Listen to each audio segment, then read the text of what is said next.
Hello everyone, इस वाले episode के स्टार्टिंग सायू और असीमा को स्टोर में काम करते हुए दिखाते हुए होता है। वो दोनों यहाँ खुश होकर बातें कर रही थी। तभी उनके पीछे एक गाड़ी आके रुकती है। असीमा बोलती है कि ये बंदा रोज यहाँ गाड़ी लेके खड़ा करता है मगर कुछ खरीदता नहीं। सायू भी उस आदमी को उसे देख के सोच में पड़ जाती है। फिर वो गाड़ी वहाँ से चली जाती है। अगले दिन हम असीमा को सायू के घर में देखते हैं। वो अपने एग्जाम के लिए तैयारी कर रही थी। असीमा को किताब पढ़ते पढ़ते उसको बोर लगने लगा था। फिर वो बोलती है कि अगर मैं फेल हो गई तो मेरा फ्यूचर का क्या होगा। उसकी बातें सुन के सायू को यशोदा से कही गई बातें याद आती है कि अब मैं अपने पास्ट को भुला के अपने फ्यूचर के बारे में सोचूंगी और क्या अब मुझे अपने घर होकाडी में जाना चाहिए बोल के वो अपने मन में सोचती है। तभी सीन शिफ्ट होता है। हम यशोदा को ऑफिस में सायू के साथ चैटिंग करते हुए देखते हैं। उसको चैटिंग करता हुआ मिसीमा भी देख रही थी। उसे यशोदा के ऊपर बहुत ही गुस्सा आ रहा था, ये बोल के कि उसने सायू को अपना कॉन्टेक्ट नंबर दे रखा है। तभी यशोदा के पास गोतू आ जाती है। वो दोनों बातें करने लगते हैं। उन दोनों को देख के तो मिसीमा को और ज्यादा गुस्सा आने लगता है। थोड़ी देर के बाद मिसीमा गोतू के पास जाके उसे आज अपने साथ डिनर करने के लिए बोलती है। फिर हम उन दोनों को एक रेस्टोरेंट में देखते हैं। फिर असामी उसे बोलती है कि तुम यशोदा के बारे में क्या सोचती हो। गोतू उसे बोलती है कि यशोदा आजकल टाइम में घर जाता है, ऑफिस में अच्छे से तैयार होके आता है। इसी बात में ऑफिस में अफवाह फैला हुआ है कि वो किसी लड़की को डेट कर रहा है। असामी उसे बोलती है कि क्या तुम्हें पता है वो एक्चुअली किसी लड़की को डेट कर रहा है। फिर गोतू बोलती है कि क्या तुम सायू के बारे में बात कर रही हो। असामी बोलती है कि तुम्हें कैसे पता चला।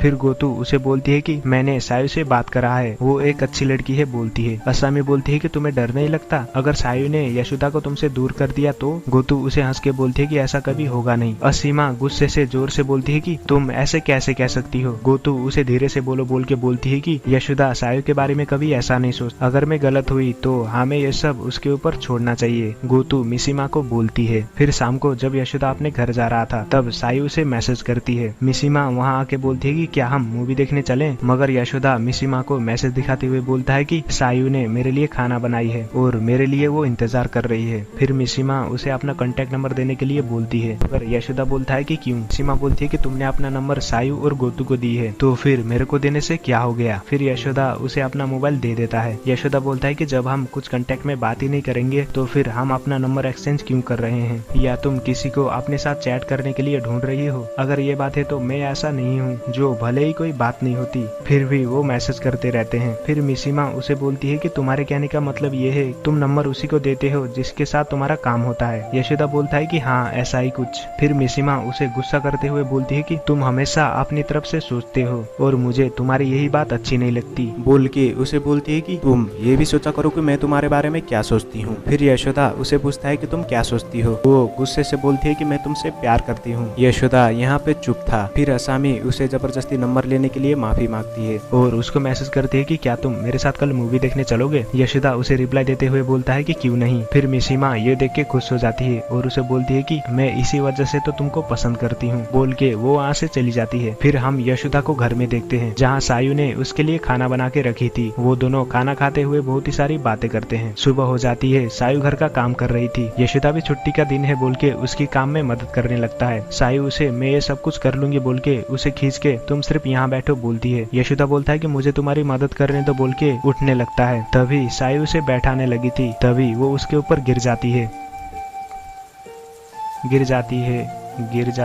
एक्सप्लेन कर दिया, जल्दी हटाई सीन को। यशोदा सायू से बोलता है कि ये पोछा मेरे कंधे से हटाओ। सायू उसे माफी मांगती है और उसे नहाने के लिए बोलती है। अगले दिन हम सायू को स्टोर में देखते हैं। फिर अगुची बोलता है कि ये गाड़ी फिर से आ गई। सायू भी उस गाड़ी को देखती है। उस गाड़ी के अंदर से एक लड़का बाहर आता है। उस लड़के को देख के सायू छुपने लगती है। अगुची सायू से बोलता है कि तुम इसे मिलना नहीं चाहती बोल के उसे अपना सर छुपा के कमरे के अंदर जाने के लिए बोलता है। वो लड़का यगुची के पास आके बोलता है कि मैं सायू नाम की लड़की को ढूंढ रहा हूँ, सुनने में आया है कि वो यहाँ काम करती है बोल के वो उसे पूछता है। यगुची उसे बताता है कि ये नाम की लड़की यहाँ पे नहीं है, जरूर किसी ने तुम्हें गलत स्टोर बताया होगा बोल के उसे बोलता है। वो लड़का फिर वहाँ से चला जाता है। अंदर सायू असामी को बोलती है कि मेरा भाई मुझको ढूंढ रहा है। सायू सोचने लग जाती है कि मेरा भाई मेरे को ढूंढ रहा है और मैं अभी घर जाना नहीं चाहती बोल के इसी सस्पेंस के साथ ये एपिसोड यहीं खत्म होता है। अगर आप महान पुरुष को ये वीडियो थोड़ा सा भी हल्का सा भी थोड़ा सा इत्तू सा, कुछ ज्यादा तो नहीं, थोड़ा इत्तू सा भी पसंद आ गया हो तो लाइक मार देना और चैनल पे नए हो तो प्लीज